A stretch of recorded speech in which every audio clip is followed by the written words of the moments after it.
জ্ঞানপিপাসুর পক্ষ থেকে দেশের খবরে সবাইকে স্বাগতম। আশা করি সবাই ভালো আছেন। ভিডিও ভালো লাগলে সাবস্ক্রাইব, লাইক, কমেন্ট, শেয়ার করে পাশে থাকতে পারেন। প্রসঙ্গ: আদালত কর্তৃক সেলিনা হায়াৎ আইভীর জামিন এবং রাষ্ট্রপক্ষের ইঁদুর বিড়াল খেলা। মনে হচ্ছে রাষ্ট্রপক্ষের সবাই টম অ্যান্ড জেরি দেখতে খুবই পছন্দ করেন। আলোচনায় যাওয়ার আগে সেলিনা হায়াৎ আইভী সম্পর্কে কিছু কথা বলতে চাই। বঙ্গবন্ধুকে লালন ও ধারণকারী, আওয়ামী লীগের একজন ক্লিন ইমেজধারী, সৎ, রাজপথের লড়াকু সৈনিক, সাহসী, সংগ্রামী, তৃণমূলের পাশাপাশি থাকা ব্যক্তিত্ব, শিক্ষিত, মার্জিত ও মানবিক গুণাবলী সম্পন্ন রাজনীতিবিদ, যিনি নারায়ণগঞ্জ সিটি কর্পোরেশনের দায়িত্বশীল এবং সফল মেয়র ছিলেন। তিনি বিলুপ্ত হওয়া নারায়ণগঞ্জ পৌরসভারও সফল মেয়র ছিলেন। একজন ভালো মানুষের সবচেয়ে বড় গুণ হল দল, মত, ধর্ম, বর্ণ নির্বিশেষে সকল কিছুর ঊর্ধ্বে উঠে সবাইকে সাথে নিয়ে এগিয়ে চলা।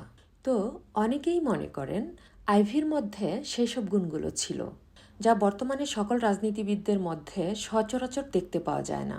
বাংলাদেশের সিটি কর্পোরেশনের প্রথম নারী মেয়র হিসেবে তিনি নারী জাতির মুখ উজ্জ্বল করেছেন, যা একটা বিশাল গর্বের জায়গা। যদিও আমি নারীকে নারী হিসেবে দেখতে চাই না, দেখতে চাই মানুষ হিসেবে।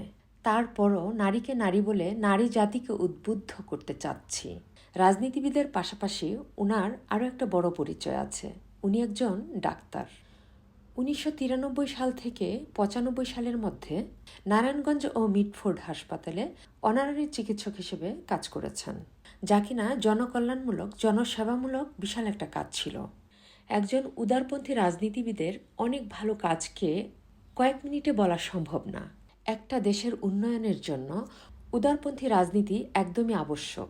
উগ্র এবং সাম্প্রদায়িক রাজনীতি দিয়ে কোনো দেশের উন্নয়ন কখনোই সম্ভব না। এটা সকল রাজনীতিবিদকে আগে বুঝতে হবে। যাই হোক, প্রসঙ্গে আসি। বিভিন্ন খবরের বরাত দিয়ে একদিন আগেই জেনেছিলাম আদালত বলেছে আইভীর মুক্তিতে আর কোনো সমস্যা নেই। পত্রিকাগুলো লিখেছিল 10 মামলায় আইভীর জামিন বহাল, মুক্তিতে কোনো বাধা নেই। আইনজীবী স্পষ্ট জানিয়েছেন।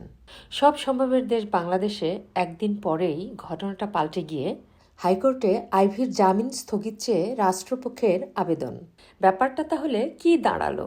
চলুন দেখি খবর উল্টে যেয়ে আবার কোন খবর এলো। নারায়ণগঞ্জের সিদ্ধিরগঞ্জ থানায় দায়ের করা 2টি হত্যা মামলায় নারায়ণগঞ্জের সিটি কর্পোরেশনের সাবেক মেয়র সেলিনা হায়াৎ আইভীকে হাইকোর্টের দেয়া জামিনের স্থগিত চেয়ে আবেদন করেছে রাষ্ট্রপক্ষ। তার মানে হলো হাইকোর্ট আইভীকে জামিন দেওয়ার পর রাষ্ট্রপক্ষ হাইকোর্টে জামিন স্থগিতের আবেদন করেছে। যদি সহজ করে বলি তাহলে এটাই দাঁড়ায়।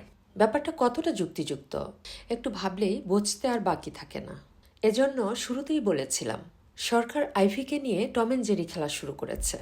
প্রত্যাশা করি সেলিনা হায়াৎ আইভী খুব শীঘ্রই মুক্তি পাবেন। আজ এ পর্যন্তই। ভালো থাকবেন।